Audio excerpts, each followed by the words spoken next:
After the, Tyler, you're up on the stage. Can I just ask you a couple more questions before we give public comments, which is where we're going to be going next? Somebody was asking me about those, great windows at Barrett Barrios that kind of twirl. Are those going or staying? If you know.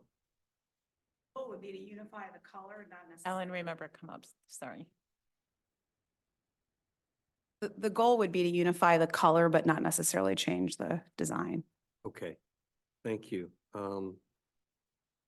With that, and are there going to be kitchens at all in the units? What do you finally decide? Yes, right now the interior program is that they be small, which is honestly consistent with what they have right now, but completely all new. So small kitchenettes. And the rooftop entertainment or whatever you want to call it, is that to be done at a future date if the market is there for it? Correct. And at this point, we want to build the infrastructure, so we do construction all at once, but it could be something as simple as a rooftop event space for the hotel. It could be something that is tied in with the restaurateur below. There's just consistent demand, and a lot of people like the idea of having rooftop access, but there's not a plan in place at the moment. Okay, and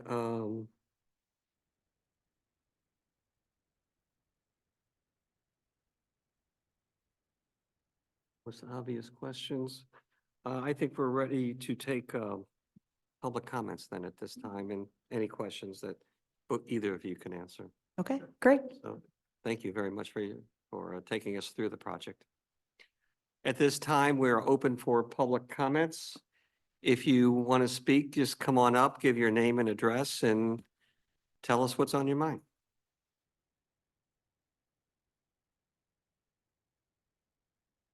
If you're on Zoom, you can just raise your hand and we'll allow you to talk. I'm Sally Hetzel. I live at 6233 San Benita. I originally started in the neighborhood on Northwood across from Captain's School in 1979. So I've been around a while.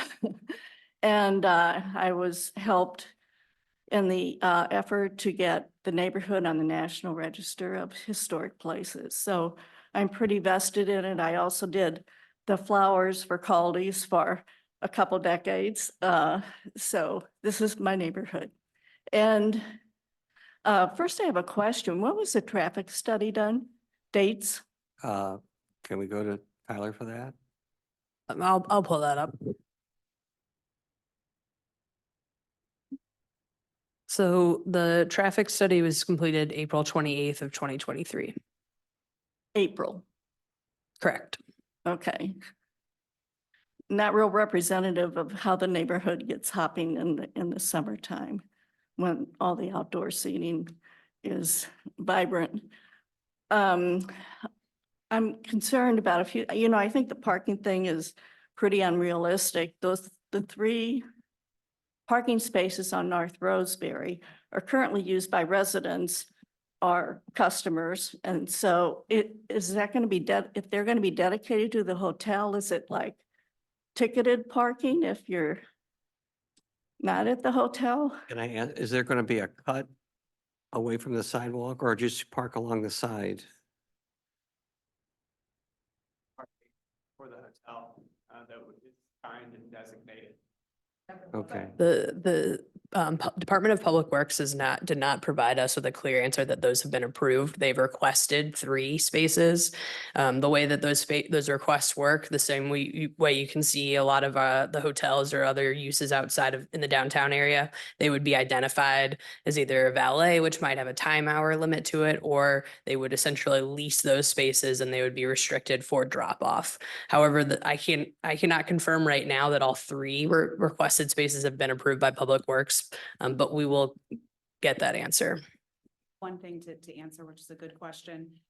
Right now with the apartments, everybody parks on the street because there's no arrangement with anyone anywhere and there's no parking anywhere on site. So what the traffic study, which was third party, intuitively confirmed what we thought of the 14 apartments, some of which are 2 bedrooms, so 2 cars. they definitively found there would be a reduction in parking because we're adding 8 units total.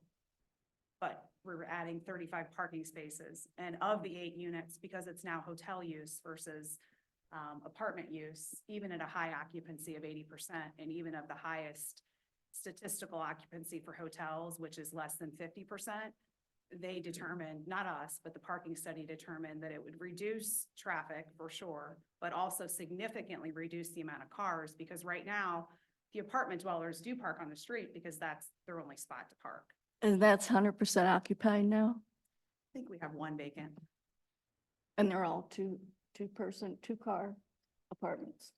Likely just the 2-bedroom, most of the 1-bedroom. Well, the 1-bedrooms have a lot of couples who have 2 cars, but, with the hotel, I mean, I could speak how we travel. If we have a car, it's 1, even if we're in a walkable community that has Ubers, we typically don't get a car. But even if we were on the very, very high side of statistics, we would have significantly less cars on the street, even with just the 5 spaces that we're adding. So we are requesting 3 dedicated spaces, but we're adding 35 and then reducing the parking significantly. Right, okay, I appreciate it. We'll have in Clayton's own parking code, Yeah. which hotel use is required as 0.75 per room. Apartment is 2. But you're also adding a bistro and you're talking about an event space on the roof where it could be 50 people. Well, there's nothing planned for the roof today. We would have to present whatever plan that would be at that point. But you guys know the code better than me, but restaurants, small restaurants are not required. Right. Right now, people do park to use the operational laundromat. I don't know what the difference would be, but that people do enjoy having more retail in Des Moines. Restaurants is really what the neighborhood has told us that they like the idea of a community gathering place. Walk and enjoy. So I think particularly at night, I mean, I've driven because I own other properties in Des Moines to see what it's like at night.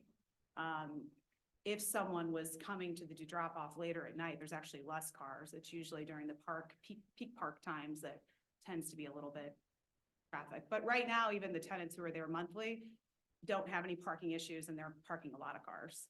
But our goal again is to utilize the parking offsite. Thank you, Ellen.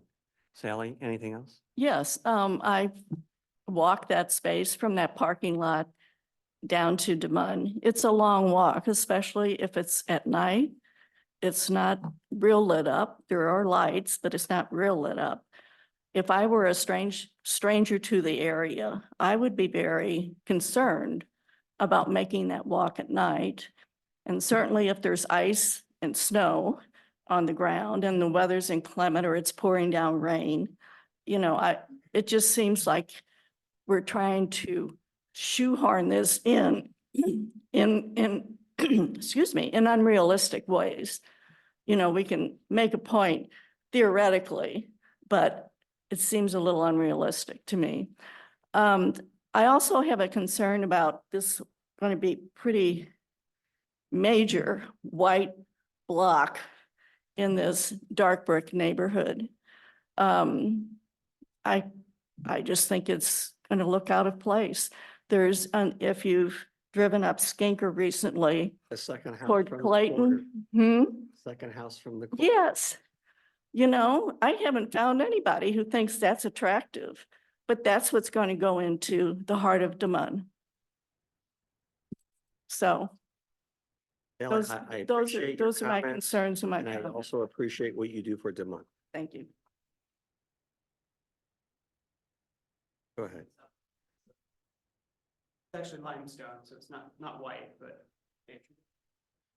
Off-white.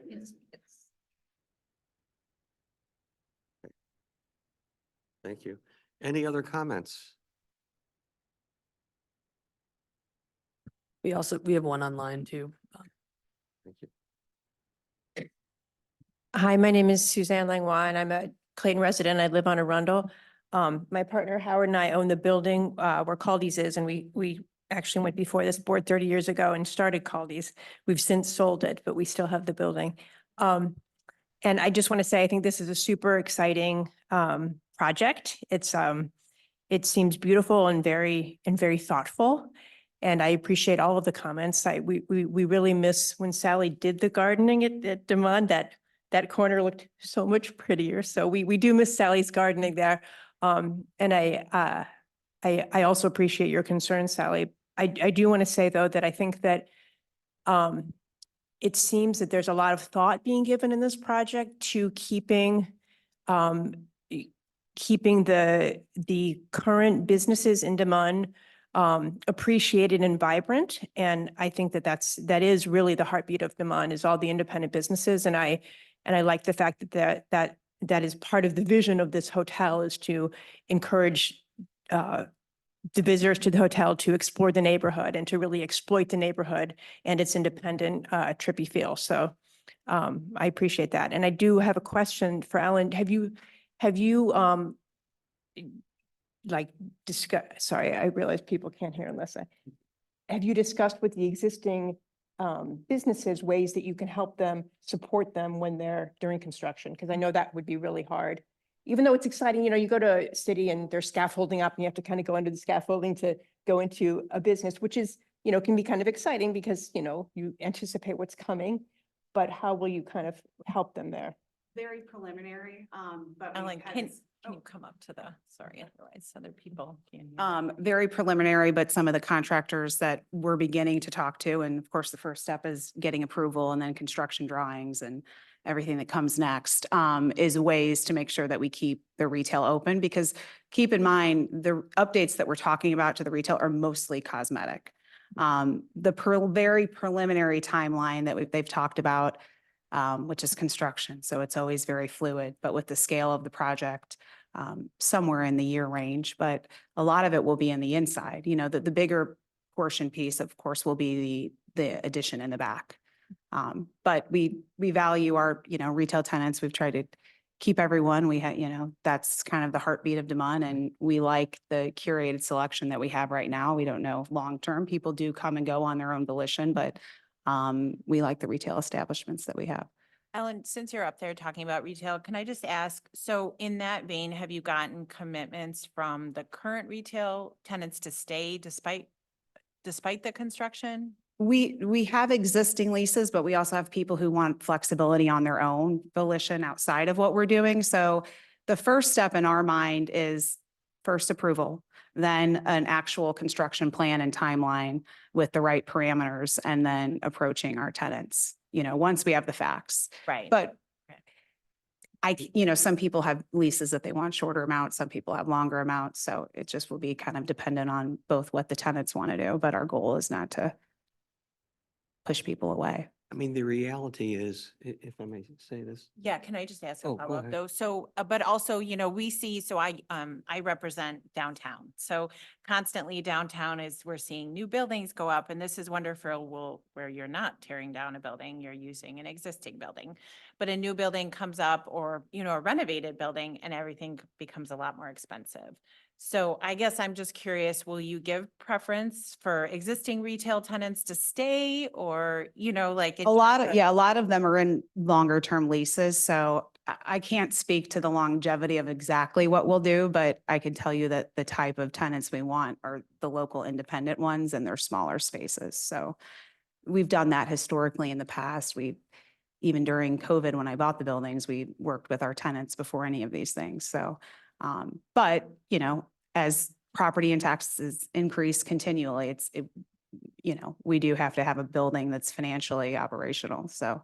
Right. I wasn't sure if you were trying to clean sweep and start over. No, we're not looking to clean sweep. We like what we have. Okay. We like the mix of it. We do think obviously that laundromat, that was part of the reason. I don't know if anyone knows the history of that building, but that was part of the reason that seller was actually selling, is the laundromat just financially, it can't afford to stay open.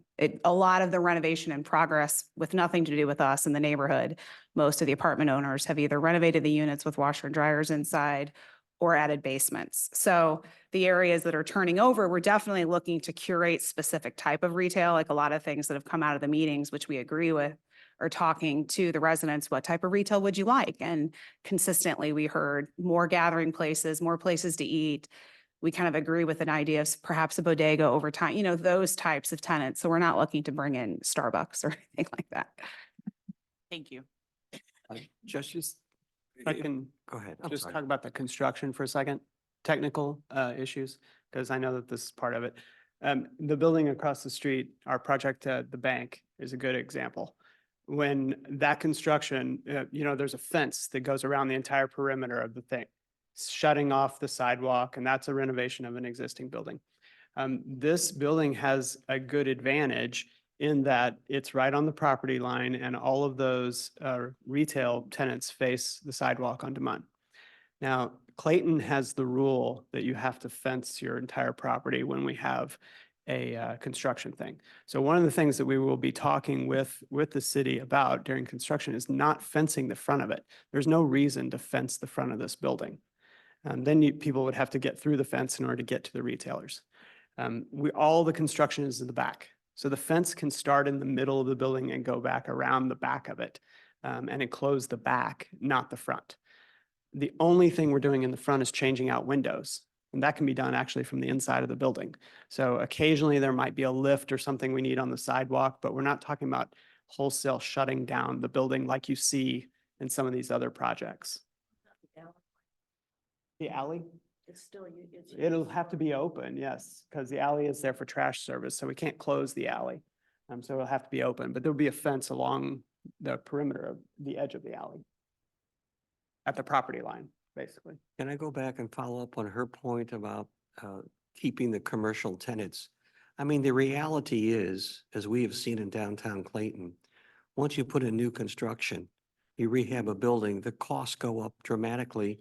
And to recapture those costs, the rents have to go up. And like the Loop a while back, the Loop in U City could have these great boutique stores because the rents were low. We can have a candy store.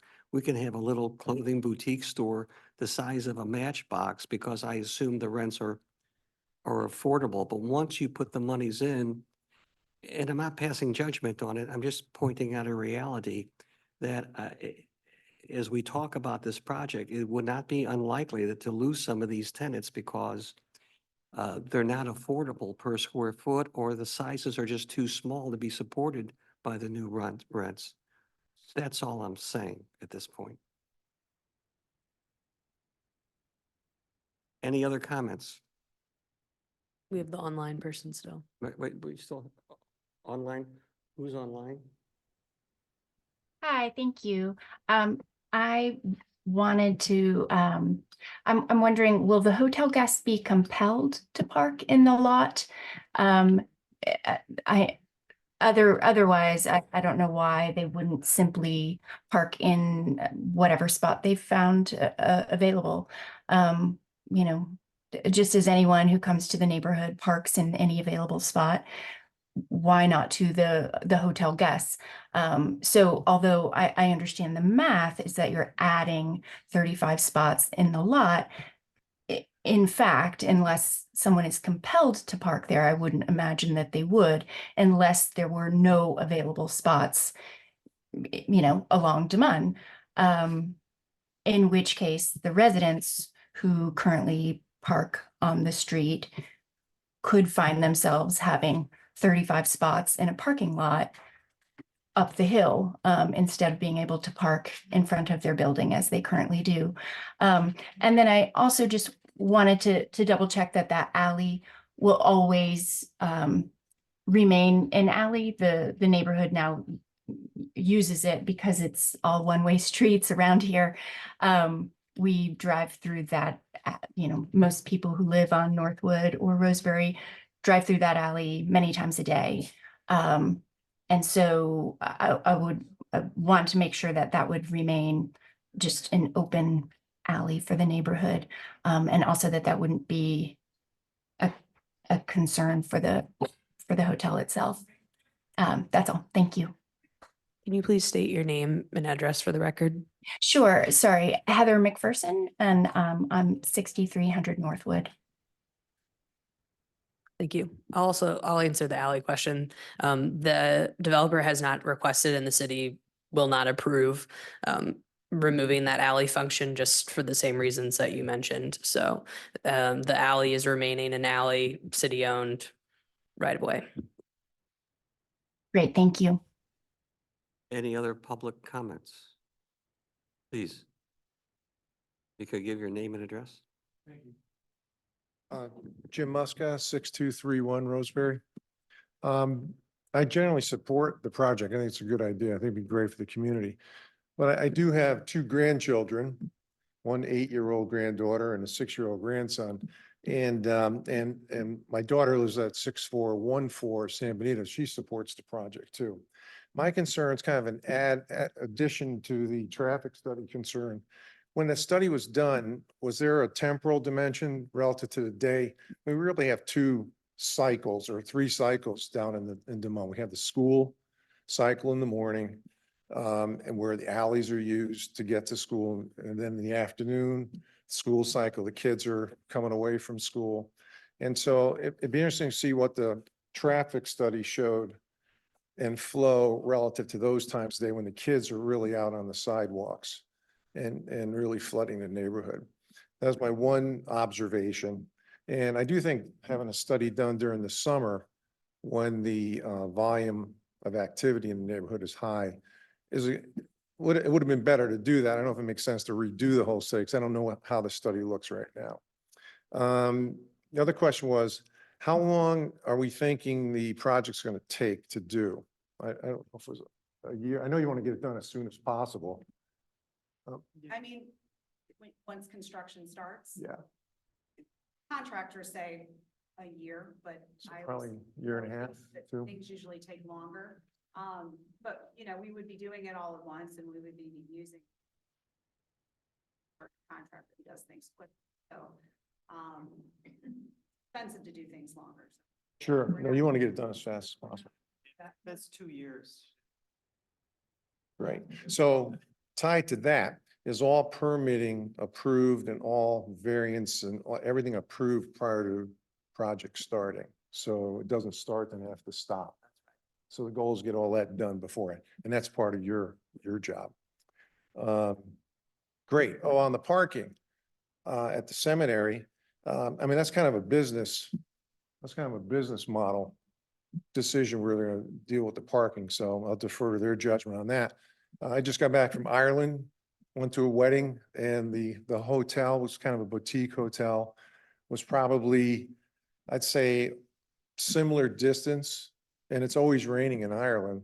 And that was kind of an adventure, and you're walking through to get to the hotel. It was fun. We enjoyed it. Thank you. Thank you. Just wanted to answer the one thing. Traffic study did actually. look Ellen, at come up. Can you just mention?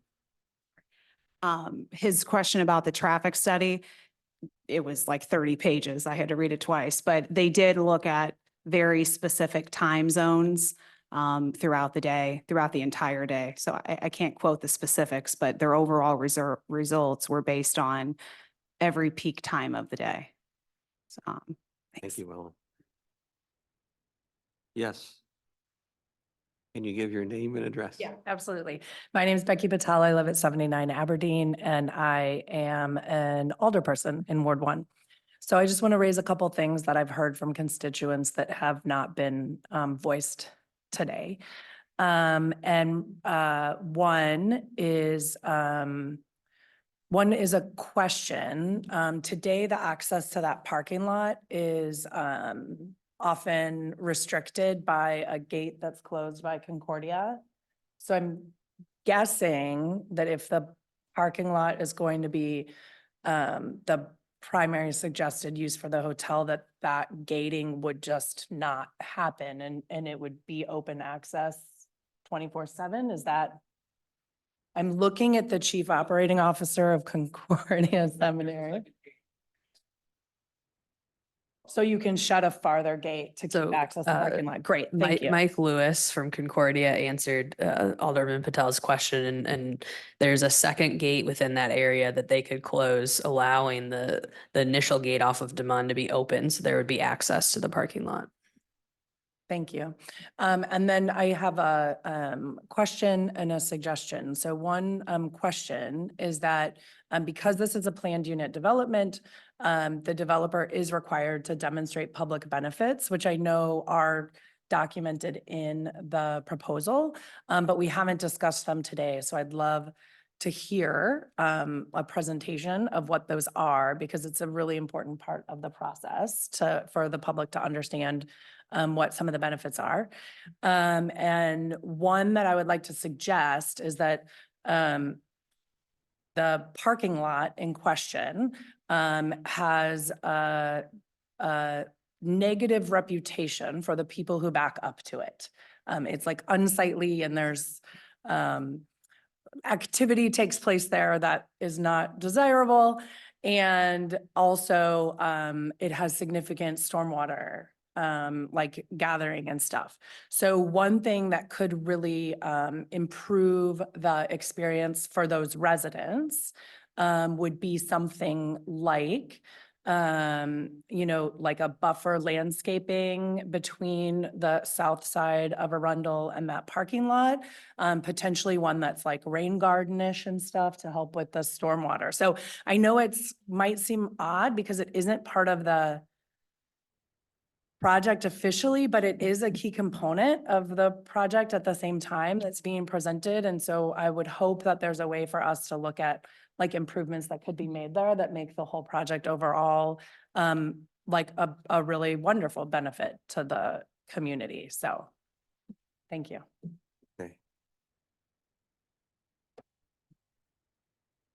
Just a comment on that, Becky. I just wonder if having a green screen as a buffer is something to be taken up by Concordia when they present their project to do their housing up close to the university.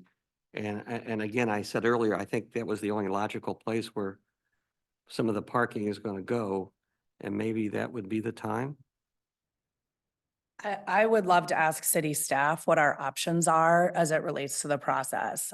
Because my understanding is what Concordia is going to go through as a conditional use permit does not necessarily require public benefits and would not actually like create a mechanism for us to ask for that.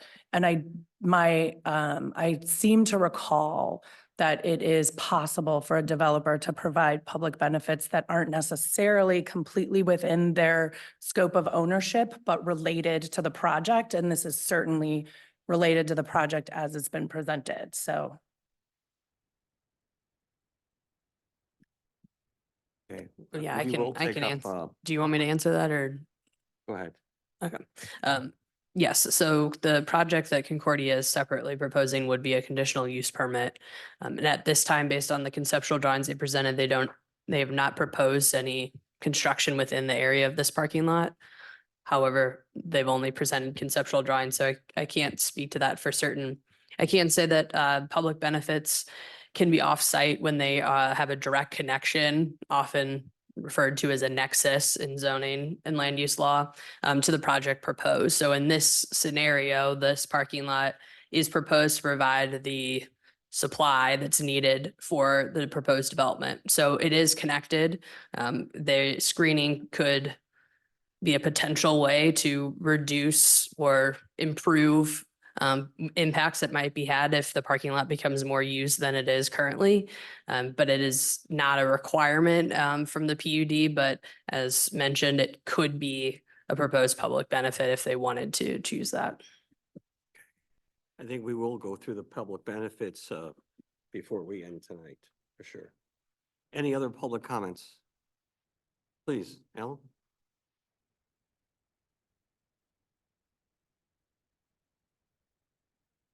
Hello, Alan Richmond, 6233 Northwood. Been a resident in Des Moines for 27 years and love it there. Very excited about Ellen's project. I think it looks beautiful. It's going to enhance the neighborhood in a lot of ways. I hope to stay there as a tenant. We haven't had a chance to talk. I'm sure you're very busy. Most of my concerns are personal, just based on my logistics as a tenant there. as a resident of the neighborhood, I don't think parking is going to be an issue. It's an urban area and parking is an issue. It just is. And we all choose to deal with it because we live in that area. And as a business person, I found that the parking doesn't impair my business. So I don't think the parking is an issue at all. I'm not convinced though that traffic is not an issue. There can be less demand for parking, but more traffic in the neighborhood. And as somebody who walks to and from work all the time, walks my dog around the neighborhood, there is a lot of traffic already. And hopefully it brings more traffic because you want the neighborhood to grow.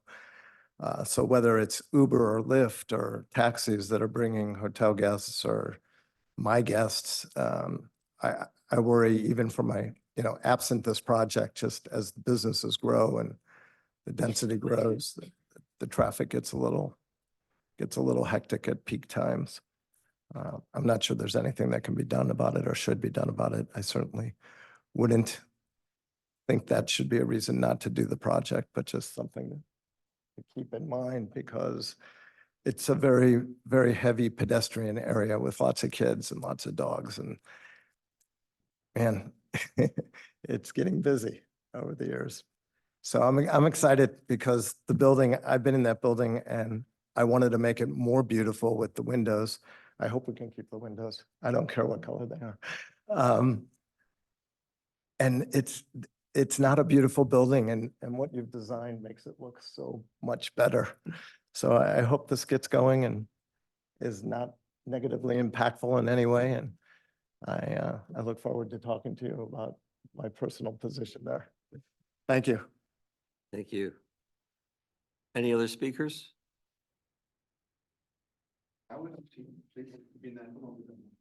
Howard? Hi, my name's Howard Lerner. I'm Suzanne's business partner and 700 Demon, 702 Demon, 6340 Northwood. We're the owners of that building, which is the Caldy's building. I just want to make a quick statement that I am wholeheartedly in support of this project. I think it's great for the neighborhood.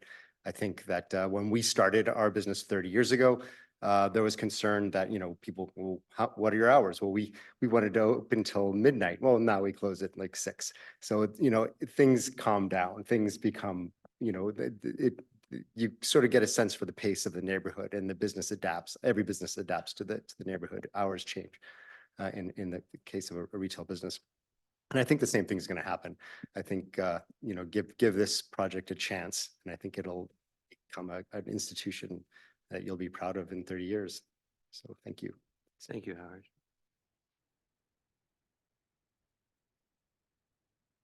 Good evening, everybody. My name is Tony Kirk. I live at 912 Demon Avenue, which is just up the road from this wonderful new project. Very, very excited. As I've said in the previous public meeting, I'm just delighted that somebody's investing in our neighborhood, making a change. I personally love the limestone. I think it looks absolutely classy. It will age beautifully.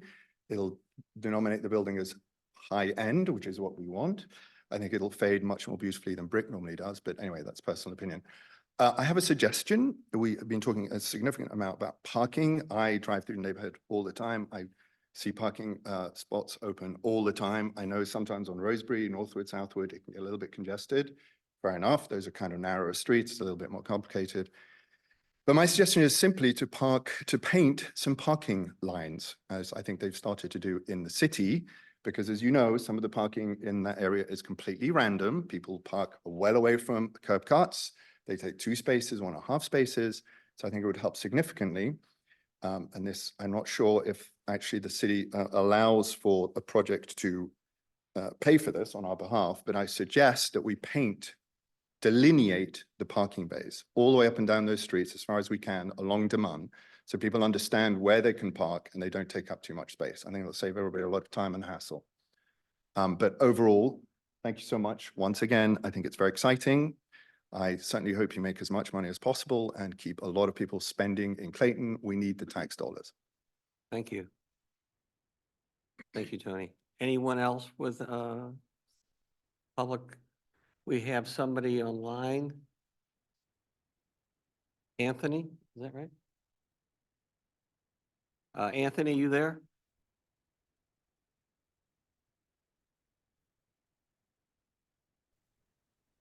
Can you hear me now? I can hear you now. All right, I was in earlier and I decided to finish up on Zoom. I got a couple questions about something that came up tonight. I would like to know about the parking study and traffic study. What are considered peak hours? Is there somebody there who can tell me that? Hold on.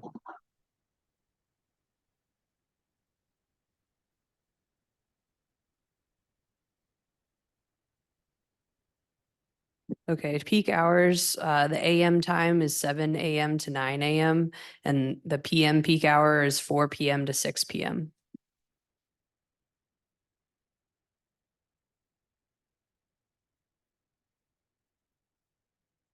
Anthony, anything else?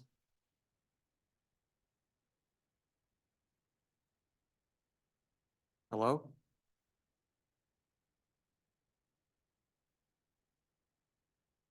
I think we've had a, You've muted yourself again, Anthony, if you're trying to speak. either the solar eclipse has come a little early or, okay. Anthony, you there?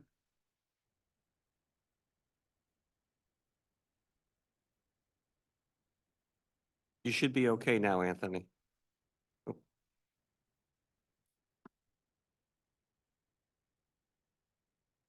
He's doing that, I assume.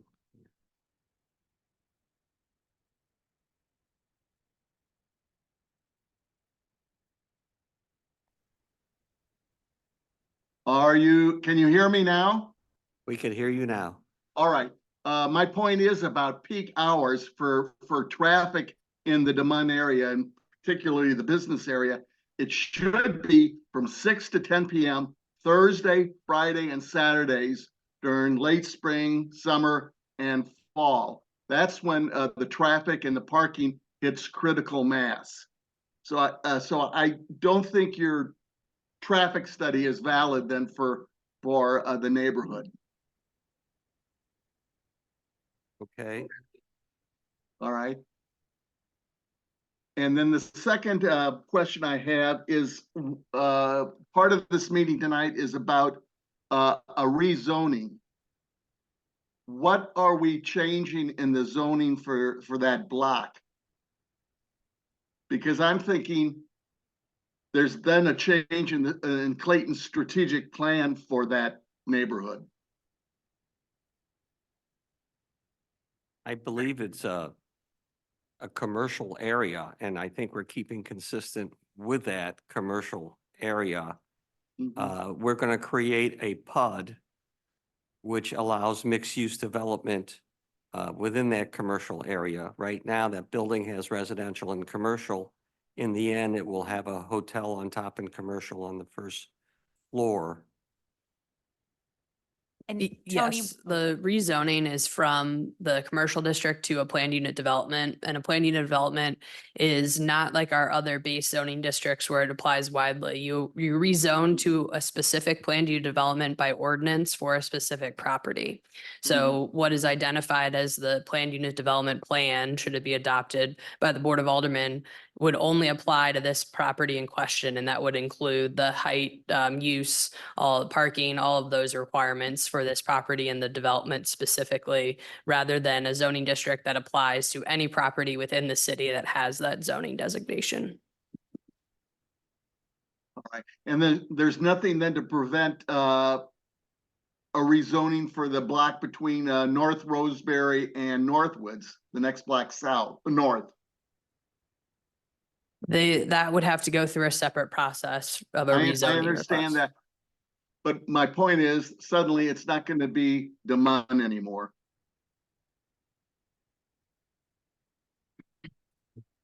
If I could, if you can go with me here, the existing is a commercial zone is C2, is that correct? Or is C1? C1 is the existing. Is mixed use allowed in C1?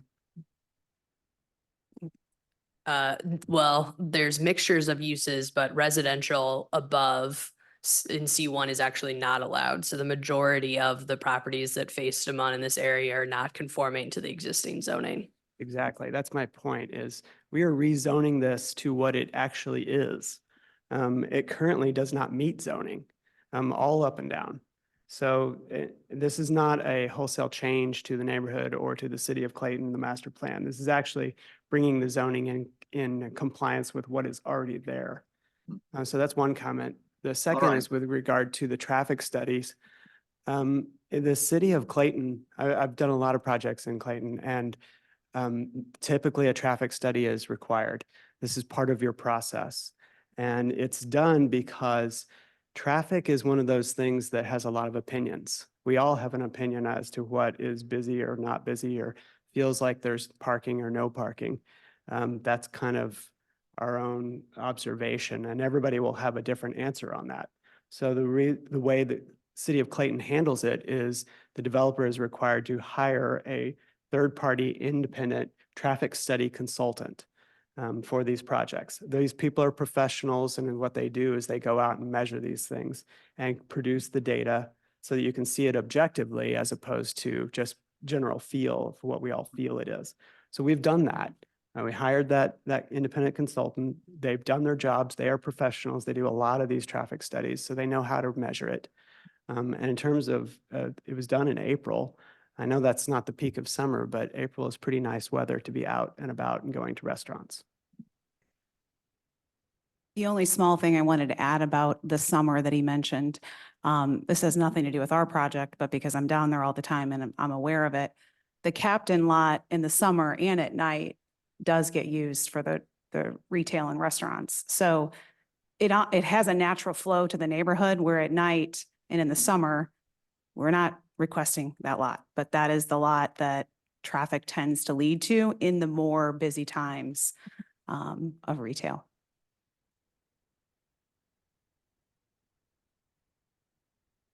Okay, All right, thank you. Can I add one more question I have? sure, Anthony. And that's about the parking situation with Concordia. There was some thinking that if Concordia allows this parking, they could lose their not-for-profit tax status. Has that been determined or not? That would not be a city issue at this time, and I would hope that Concordia would make sure that's not the case before they allowed that sort of an agreement. Thank you. Thank you, Anthony.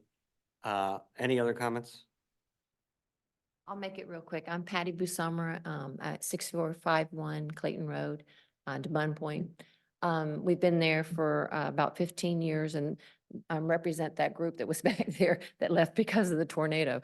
But we've been kind of watching this project for the past year and going to the meetings, the 2 meetings, and really have been so excited as it's been going on because we feel like there's been so much care put into what the community needs and making sure that the project fits in the community. So we're just all really excited and would love to see it happen. My only concern is the construction, but when you have new things happening, you have construction, and that's part of development. Thank you Thank very you. much. Anyone else with comments? Seeing none, we're ready to move on. And the next part I want to move on is the public benefits for the plan unit development. And it's in the yellow. There's 3 of them. Before we start that, I don't know if you guys have any comments or questions for the developer or anything like that.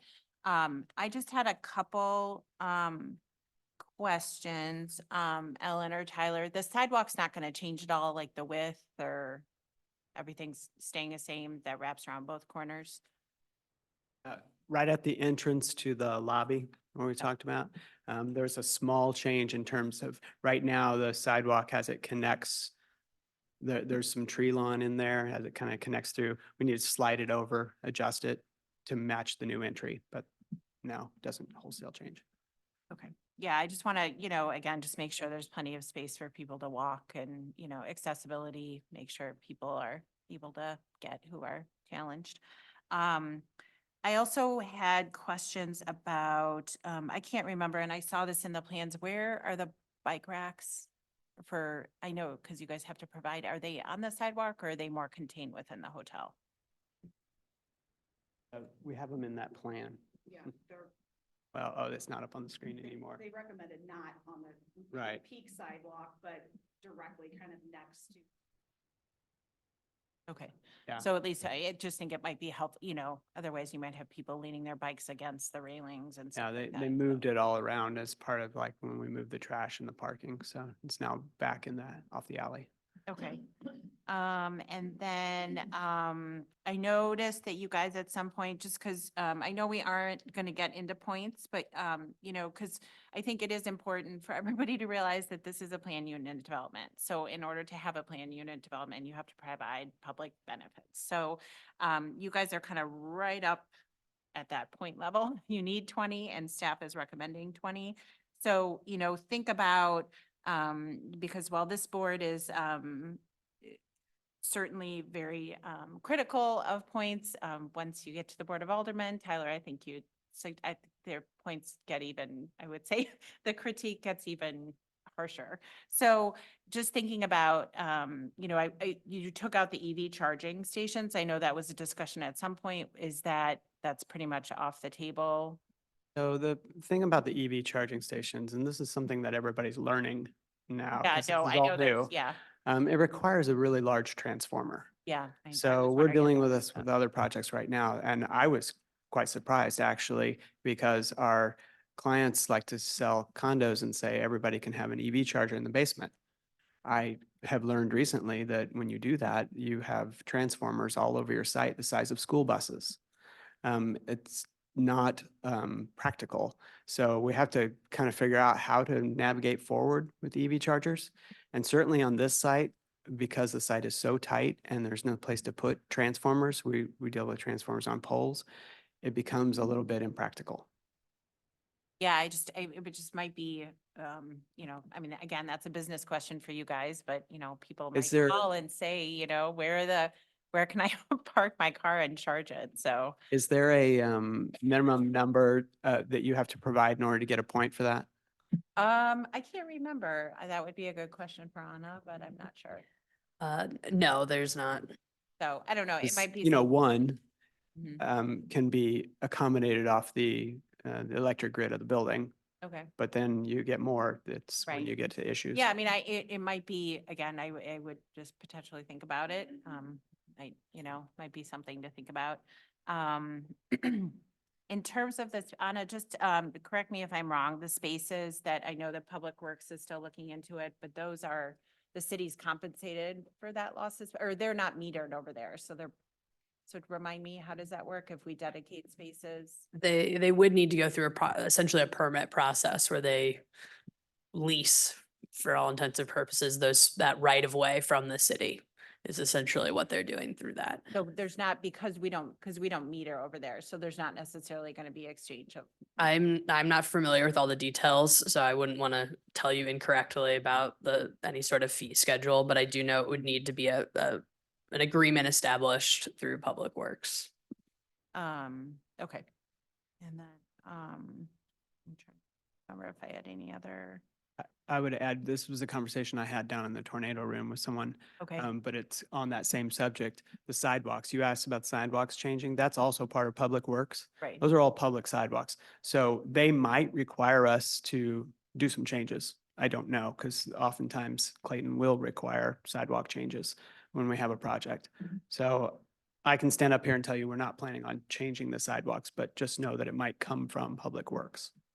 In Public Works review during during the review of the process, they did not request any changes. All their comments were more related to leaving certain areas open during construction, but Ryan and I did not specifically talk with them about the parking reserved spaces. So that's why I just wanted to call that one out. And I just want to make a comment too, because this is a relatively new thing. Although this is a fairly large project, but we have a new kind of construction parking requirement. So, people in the neighborhood, I know, because construction is painful, so they'll be required to provide a plan for where all the workers from the construction company will park. So most likely it will definitely be somewhere off-site, because we can't have 15 construction people parking in the neighborhood. That's problematic. So they will require to submit some sort of plan to wherever people will park. So, It's coincidental that the Commerce Bank just shut down there at the corner. So that lot is now available. oh, that's helpful then. Good. So, but those are all the comments I had just related to site plans. So I don't know if anybody. Perhaps the follow-up on Bridget, before we go on to the public benefits, if anyone else on the planning commission would like to have any comments or questions with regard to the project? No, I have nothing further. Tyler, you did an excellent job. You answered all of my questions. I've been lining through them, so thank Good. you. Yeah, I have nothing to add for right now. Is Carolyn on? Yeah, no, I'm here. Carolyn, do you have any No, I, questions about the project? no, I have nothing Okay. further to add. All right, thank you. And let's go to the PUD analysis and a plan unit development. It's a way you take a piece of property and you could look at it from a big picture analysis and not, just a 5-foot setback as required on the ordinance. You try to make it work from a bigger perspective. And they have done that, but part of the price to do something like that is that you have to show that you're doing some kind of public benefit to the neighborhood, or that the project will add to the neighborhood's vitality or richness or livability, and we do it with what's called a point system. It's a lot of judgment call. How much of a benefit is the fact that it's a new building or it's recycling an old building? Is it 1 point, 2 points, 3 points? And they have to get up, as Anna said, 20 points to show public benefits. And towards that end, we have a document. I'm sure all of you could read that, right? And you'll see that the requested is 25 and the staff came up with 20, and a minimum of 20 is required. And it can't be 100, because if you look at the possible point scale, there's a range that you can give, 0 through 5 or 0 to 1, and a decision has to be made within that range. And as the planning commission, we are first obligated to look at it. So if you look at the top, it's a range of 0 to 5, and it deals with construction buildings. That's basically the new building that they're building. And would it be of significance, of something unique, designed to have architectural character that will complement the existing building and surrounding context, and maybe have some unique details? Does it fit in with the neighborhood a little bit? And towards that, they requested 5 and the staff gave 5. And I'm asking the commission here, does anyone have a problem with the awarding of 5 or would want to suggest another number? As for me, I'm comfortable with a 5. I unfortunately would probably, and again, I think it's a beautiful, the problem here is, architectural distinction. I think it's a beautiful building and I think it's fantastic that they're taking an old building, but I'm just not sure I would give them 5. I would probably go down to 3 or 4, but again, I'm. 5. I agree with Bridget, a 3 or 4. I know we've had a lot of buildings come through here and we're very particular about what we give a 5 when it's architectural distinction. It fits in great with the neighborhood. It's a beautiful building, but the highest I would go is probably a 4. Okay, so we have 2 5s, 2 4s. That averages 4. And Carolyn? Interesting. I'm leaning towards a 5. honestly. David? I think there's a lot of consideration and, you know, I just for the want, neighborhood. And I don't know. I think it actually has a lot of characteristics. So I'm at a 5. okay. And I want the commission to keep in mind, the proposed staff is 20, and we need to come up with 20 if we want the project to go through. That's all. Developer needs to come up. As approved by the plan commission. By us. Right. I'd give it a 5 as well. Okay. That puts it pretty close to 5, just under 5. And then the next item is a range of 0 to 1. The sustainability practice of adaptive reuse, reusing the existing building. And it was requested 1 and the staff gave it 0. And that's with regard just the fact they can reuse the existing building more or less. I think that's important. I would certainly give it 1. It's actually the points are down below, I believe. Isn't that right?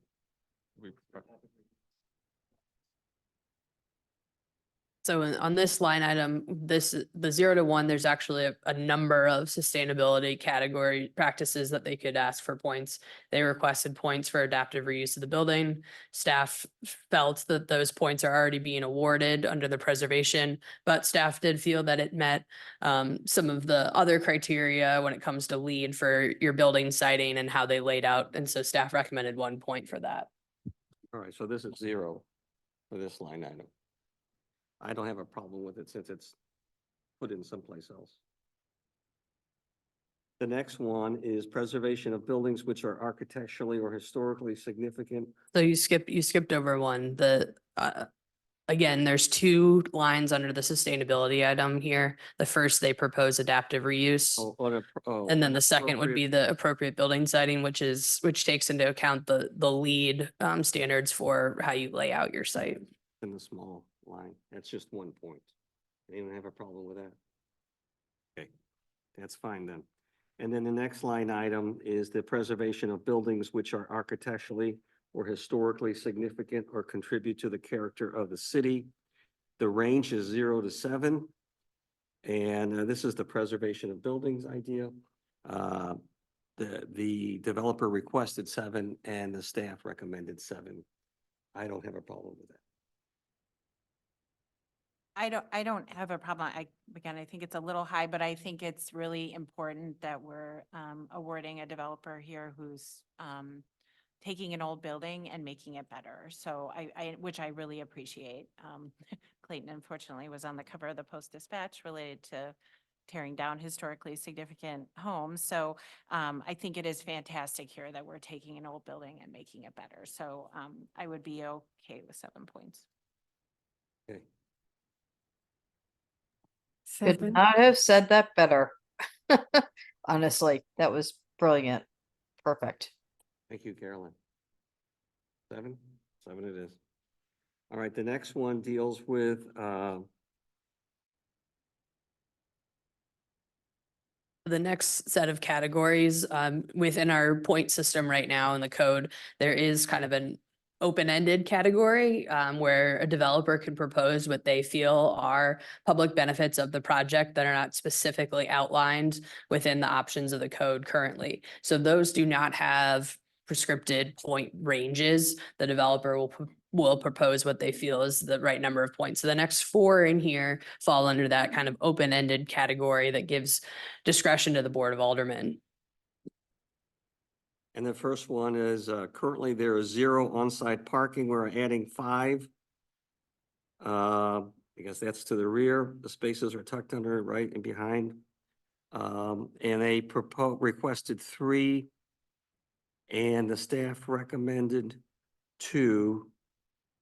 I would add another point to that, the fact that they went to Concordia and got 30 spaces. deserves real creativity to make that work. In an area that is already very tight with traffic. I would definitely give them 3 points for really trying hard to do the right thing and provide as much parking as possible in a difficult situation. I would just stick with 2. Three. I would go ahead and do 3. Carolyn, Agreed. Yes. agree with 3? Yes. Thank you.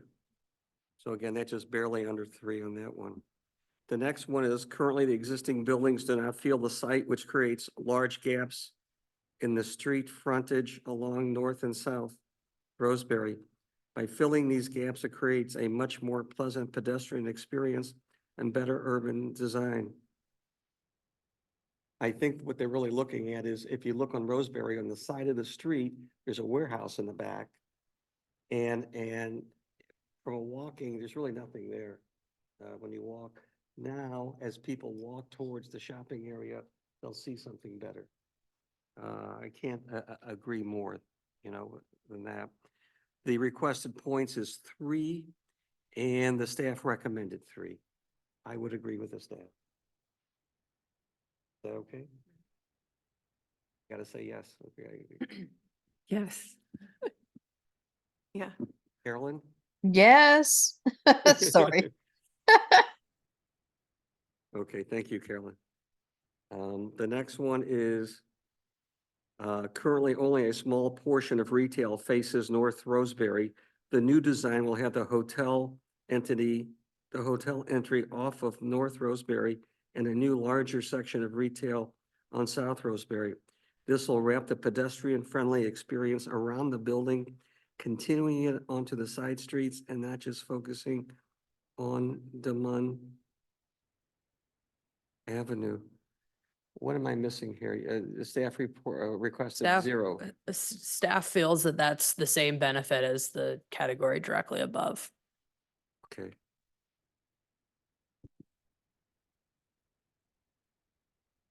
All right,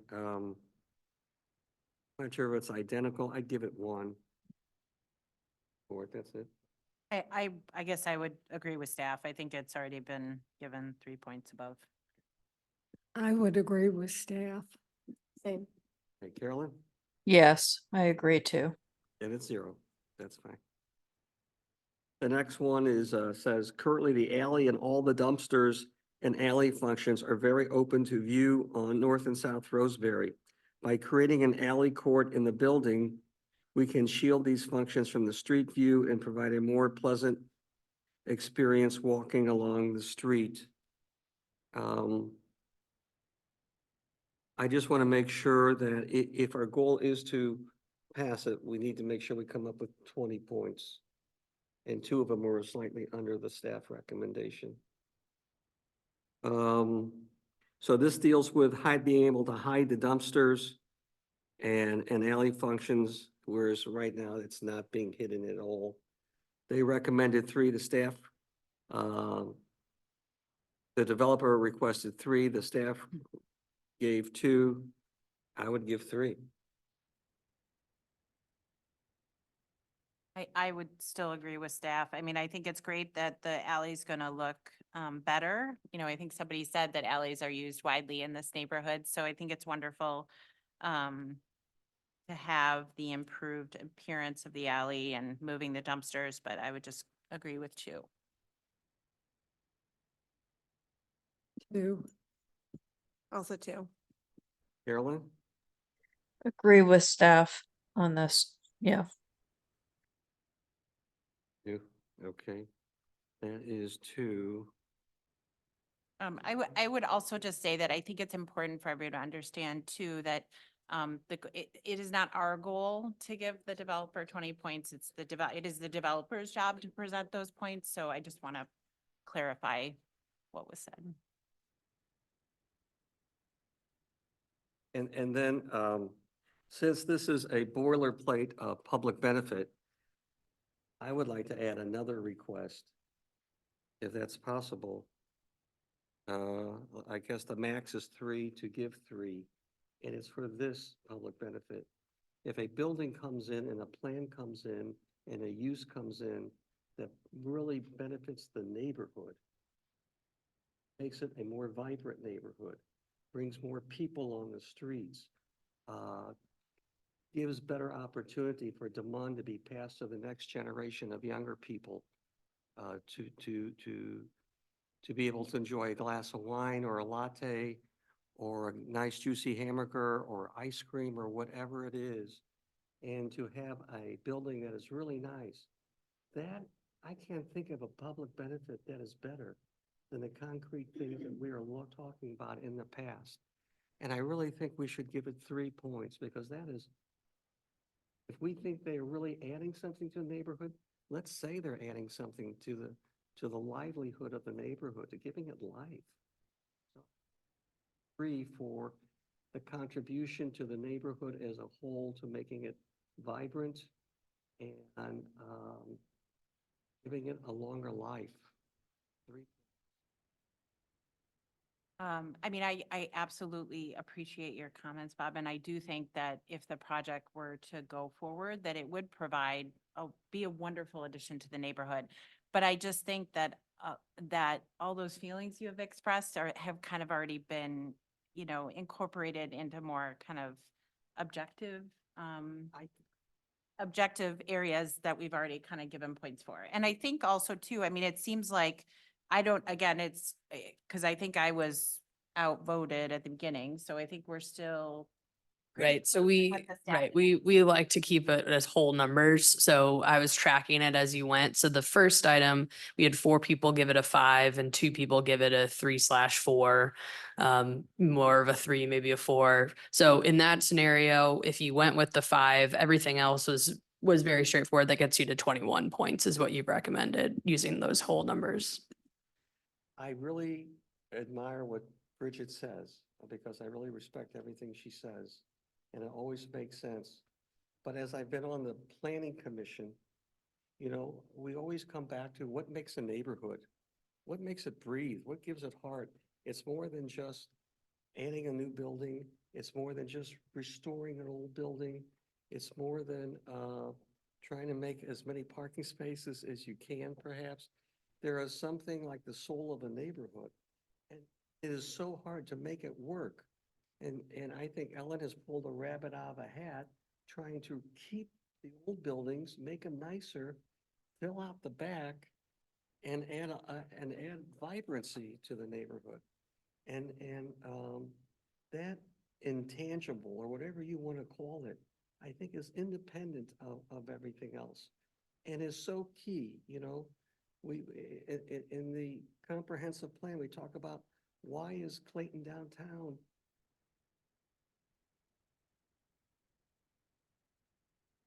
life after this building will help give life, which there already is, but continue it and build on it. And but I respect what you said. No, I would agree with you, Bob. They don't need the 3 points.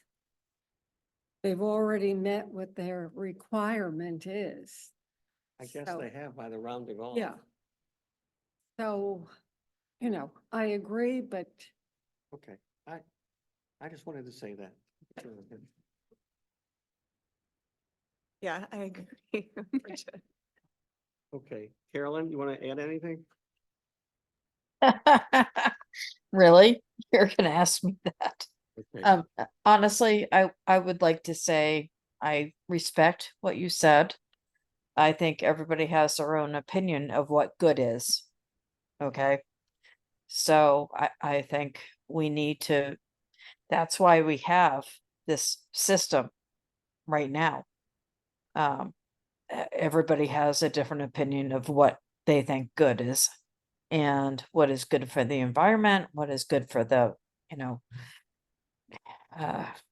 anything. So, I appreciate what you said. I don't have an argument with it. But I'm saying that that's why we have this in place. That is exactly why we have all of this in place, so that we can discuss this. So to me, I feel like, while, I might think that the Demon thing is wonderful, another person might not. And we need to have that discussion. And that's exactly what I'm saying. So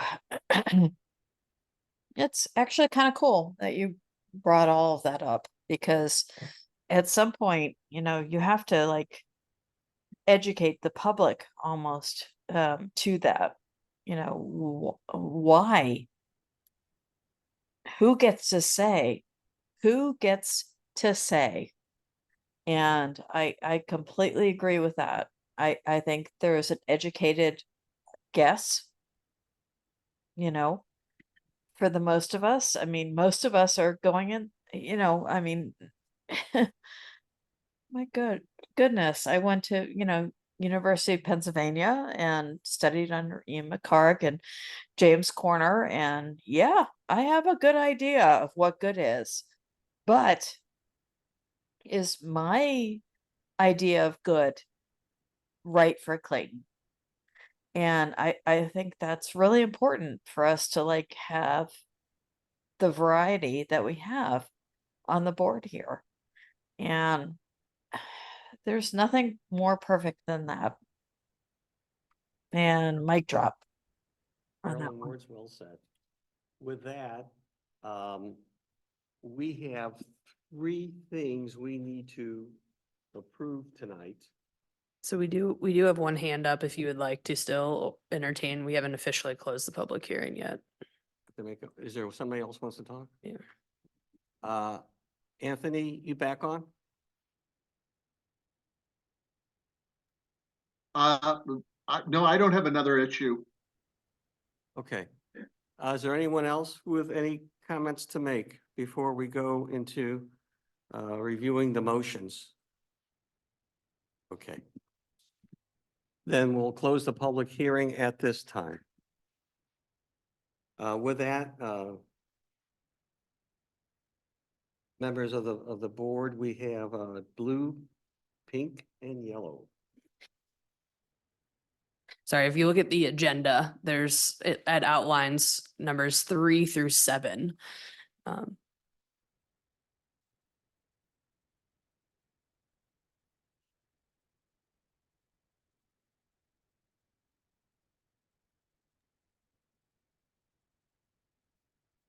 rezoning is the PUD? Yeah. Which one is? The first one's the rezone. I can't hear. Sorry. They have not made any motions yet. Oh, Okay. okay. Thank you, Anna. The first one we have to take into consideration for vote is the rezoning, the yellow one. The rezoning for the plan unit development and site plan review.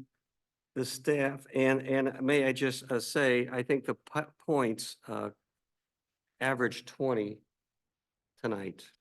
That would be acceptable. It was 21, based on the first one being over 4.5, so round that up to 5.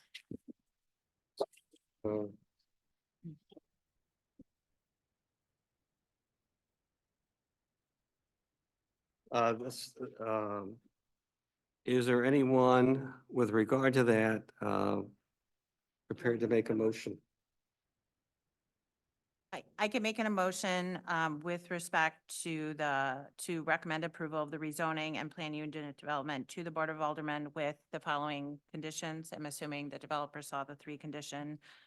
First, impacts of sidewalk closures and temporary pedestrian path requirements shall be evaluated by Public Works prior to issuing a demolition permit and again prior to issuing a building permit. Number 2, all signage shall comply with Chapter 425 signage unless a separate sign district specifically for this project is developed and approved by the Architectural Review Board. Number 3, lighting facilities shall comply with applicable city codes and shall be arranged in a manner which will protect roadways and neighboring properties from direct glare or other interference. Is there a second? Second. Take a vote. Ayes, Aye. nays? It's so approved. The next one is combining the two lots. So the next one would be site plan. So Bridget's the same. Yeah, yeah.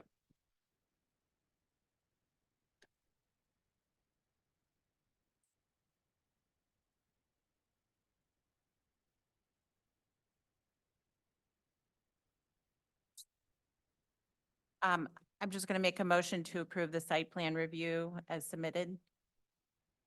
Second, Second. ayes, Aye. so approved. Next, Next would be the architectural review, actually, next, next. yes, on this- Architectural, and I will just make a motion to approve the staff recommendation as submitted. Any seconds? Second. Let's take a vote. Ayes, Aye. Aye. nays? So approved. And then the last thing is the minor subdivision plat. So I'll make a motion to recommend approval to the Board of Aldermen with the following conditions. Number one, that the applicant provides a Mylar with the surveyor's signature and the property owner's signature for the appropriate City of Clayton signatures per the subdivision ordinance requirements after Board of Aldermen approval. And number two, approval of this plat is concurrent with and intended solely to facilitate redevelopment of the subject properties as authorized by the rezoning and plan unit development approval ordinance adopted concurrently herewith, which rezoning and PUD approval is subject to lapse and the time limit specified in the city's land use regulations, section 405.1460. Accordingly, if the plat approved hereby is not filed with the St. Louis County Recorder of Deeds prior to the deadline and the time limit applicable to the rezoning and PUD ordinance aforesaid, the approval and authorization for filing of a plat shall lapse, and this ordinance shall be of no further force and effect. And number three, that the applicant files the plat with the St. Louis County Recorder of Deeds office prior to application for construction or demolition permits for the property as approved under the rezoning and plan unit development ordinance. Second, Second. take a vote. Ayes, Aye. Aye. nays? So passed. And that concludes all the motions regarding the hotel project. So congratulations, and we wish you good luck. Tyler, thank you for taking us through it. You did a great job explaining everything to us. And this concludes the hearing. Motion to Motion to adjourn. adjourn. Second. Ayes? Aye. Nays? We're done. Thank you for attending.